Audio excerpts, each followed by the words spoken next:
Now, you could argue that the ground staff have been the stars of the show during the rain-riddled first Test match at Lord's between England and Zimbabwe. Overworked, certainly, but what a job they've done. Welcome to Today at the Test. For the next half an hour, Barry Richards and I will take you through the fourth day's play.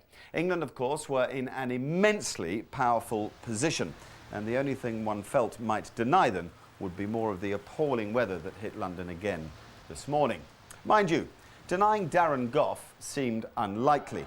He claimed the biggest fish of all late on Saturday, trapping Andy Flower, LBW, in a brilliant spell of serious speed and accuracy.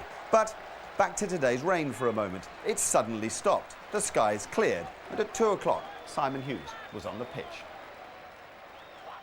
Thanks very much, Mark. From Simon in the last moments before play. Now, Nasser Hussain came out and he had some pretty serious things to say to his men. There was real focus amongst the English team last night, and clearly it was still there. There is the card of the game. Zimbabwe still 293 runs behind, 39 for 5 they've been reduced to. And it was tough stuff early on. Gough started off to Murphy, and he was lively. Certainly was, very quick. Brian Murphy, the night watchman, he played pretty well, although some say he should have stayed down the final over. You see that one just into the chest, crashing into the chest. Good save by Ramprakash. Yes, there was a thought that he had made a mistake taking that single last night, which exposed Andy Flower onto the strike. Of course, it meant that he was in the grip of Gough this morning, and Gough was thumping the ball into the middle of the pitch, mixing that up with some Yorkers, and it meant life was very difficult. Neil Johnson is on strike now, and immediately there's an edge from him because CADDICK also had the force with him. Yes, he plays with an angled bat. He opens the batting in one-day cricket, Neil Johnson, and you can just see there that the bowlers were exploiting that little weakness outside the off-stump. Did manage to get a couple away behind square. Schofield in his first test, just not managing to stop that. Very wet down in that area from the overnight rain.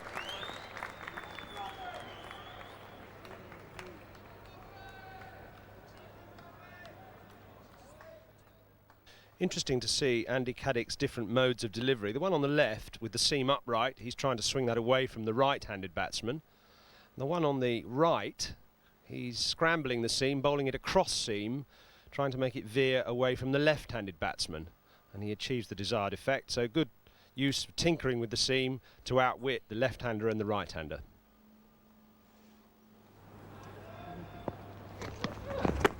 He's got him. Beautiful bowling. Graham Hickett's second slip accepts the catch.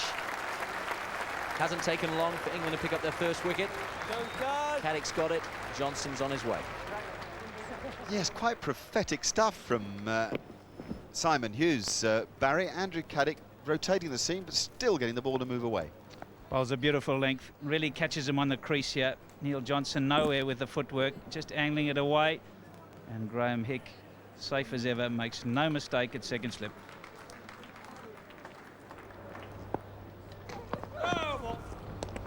No ball called. Brings up the Zimbabwe 50.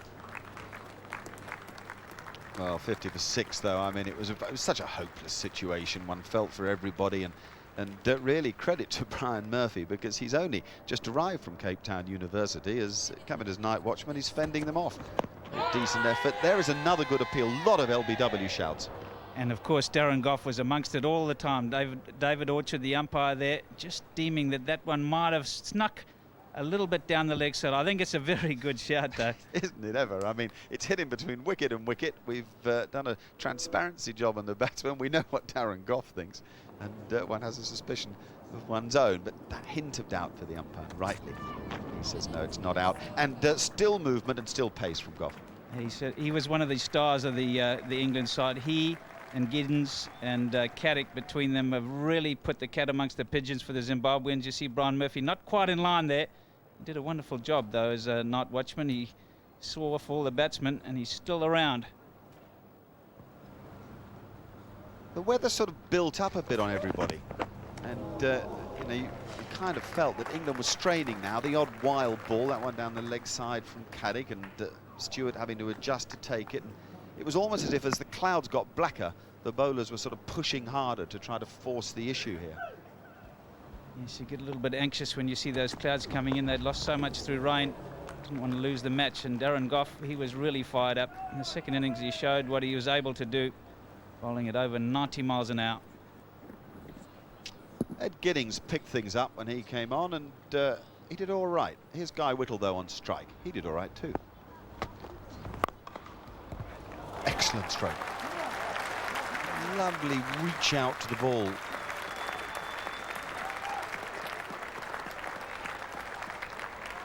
Backing his eye, Guy Whittle.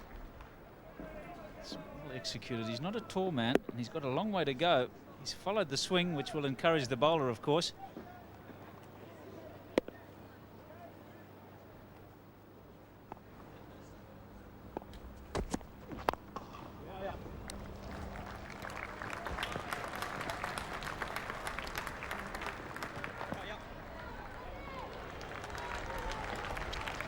That's the longest baseball slide I've seen for a while. Andy Caddick obviously knows it's quite damp down there, and he's going to go a long way. Nicely done. Just a bit of reverse swing here for Darren Gough. Didn't quite get the length right. He was looking for the Yorker, spearing it into middle. Well, we've sort of made mention of how the weather has habitually changed throughout the match. And it's meant that there's dampness in the footholds for the bowlers. And Caddick had a problem with slipping, and he switched to around the wicket. Giddings chose to stay over the wicket, and he was struggling with his grip there. And you can see the stress that's put on that front foot as he lands on the wet bit in the sawdust that's been placed down. Mind you, the slip fielders were slipping a bit too. Yes, Graham Hickett done so well, taking one or two great catches. That one was a difficult one. The hardest thing for a slip fielder is to go from up to down. You've really got to stay nice and low. He just wasn't quite low enough for this one. Got a hand to it, wasn't able to keep hold of it. He's been a character all the game. We've spent a lot of time the last few years saying how nice it's been to see Darren Gough and that smile. Well, we're seeing one from Ed Giddings. And he bowled some beauties. I mean, he got the ball to go through at a nice pace. He was kissing the surface, getting swing, moving the ball late. That's the key thing. But best of all, I think, was his length, Barry. Well, both Caddick and he were just sensational from that nursery end. And it's not easy to bowl from that end. Most of the bowlers prefer the other end. And you found that Caddick and Giddings really hit the length very well indeed, making the batsman play. That's a fine shot.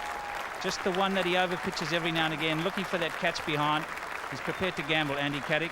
Played with it on that occasion, but most times he's a handy bowler. 74 for 6 it took the score to, with Whittle prepared to play his strokes. His footwork was probably the best of all the Zimbabwe players.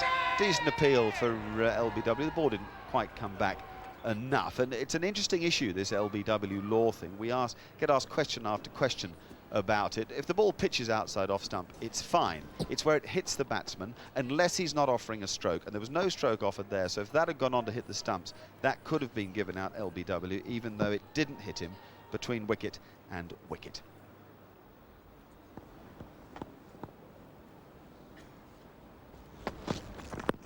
That must be out. Had to be out. Beautiful in-swinger. And the key there will be to watch what it followed, because the ball before was a huge outswinger, wide of the stumps, that the batsman saw the whole way. You'd see Murphy watching it thinking, cool, that swung a lot out. So the next ball, the same length, he's thinking about the outswinger. Clever double bluff. Absolutely. He's got it to go the other way. You can see there just what we've been talking about. He's got outside the line, but he's not playing a shot. And that's why umpire Willie had no hesitation.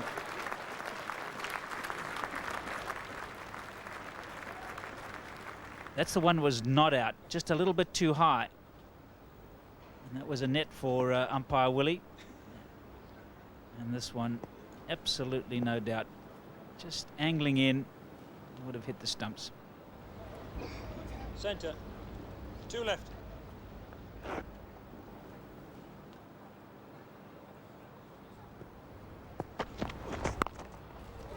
Oh, I say, Nick Knight's so good. He makes it look simple. All the best catchers do. Giddings has another wicket. Knight has another catch, and his streak has a miserable journey home. perfect length. We talked about it.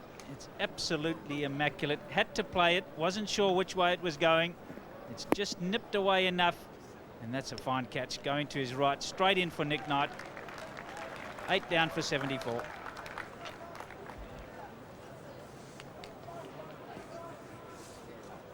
This is the in-swinger that he got the LBW with, and you can see there the seam canted slightly towards long leg, and that's the shiny side there, trying to make the ball go that way, which is exactly what it does, as you'll see, curving into the batsman.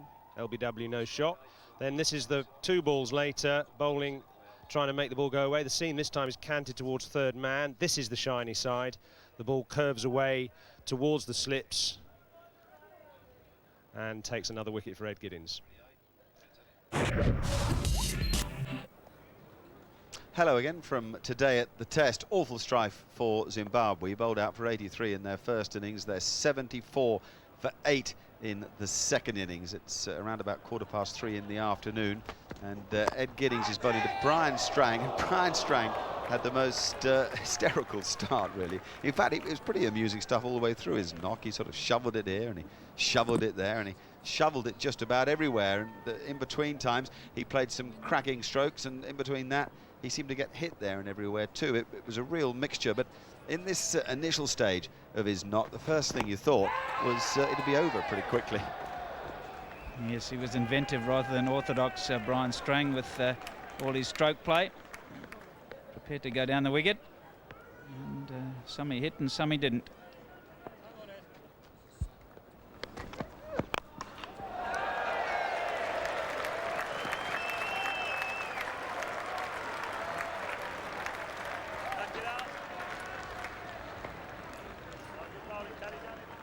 He's very happy with the shot. He's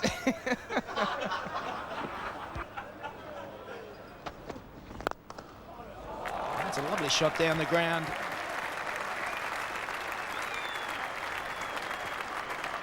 Looking path for the bat to travel. It was pretty well a straight bat coming through.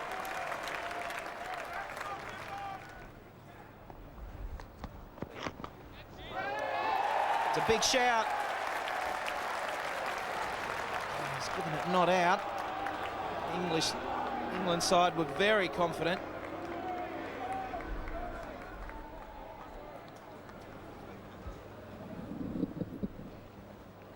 It's quite a solid thump on the left hip of the batsman.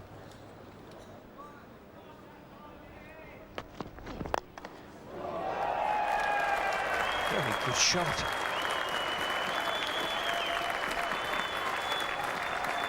He's given him the charge. He knew exactly what he was doing.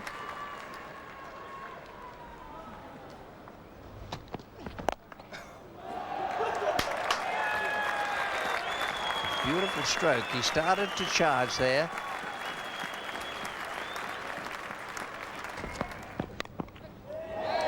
Neatly taken. Well, the excitement has disappeared now, and this time it's Guy Whittle who's been standing there watching all the mayhem go on, thinking, gosh, I might be able to get a bit of this. And he's got one from CADDICK, a pretty good one too.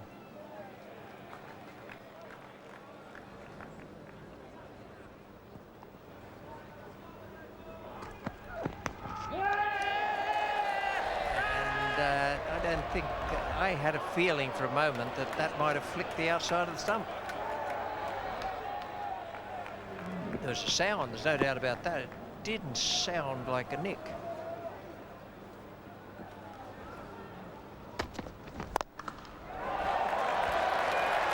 Just like a scythe. He smashed it away and it's gone over mid-off.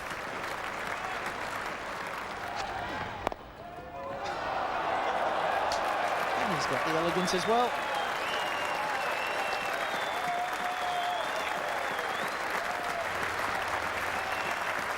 $100 up for Zimbabwe.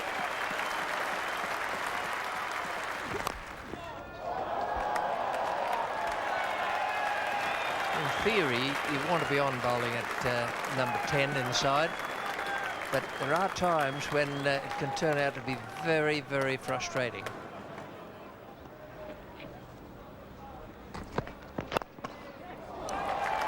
Nice stroke down the hill towards the tavern. Lilo Mbangwa has carted Caddick for 4.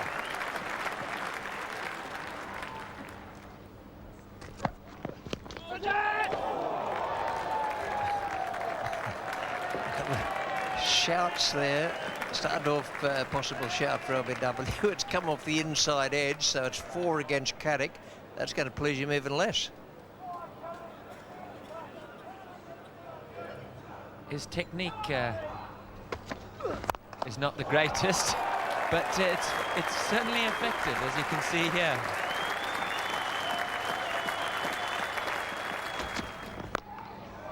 Well, that's a good shot. That is a beauty.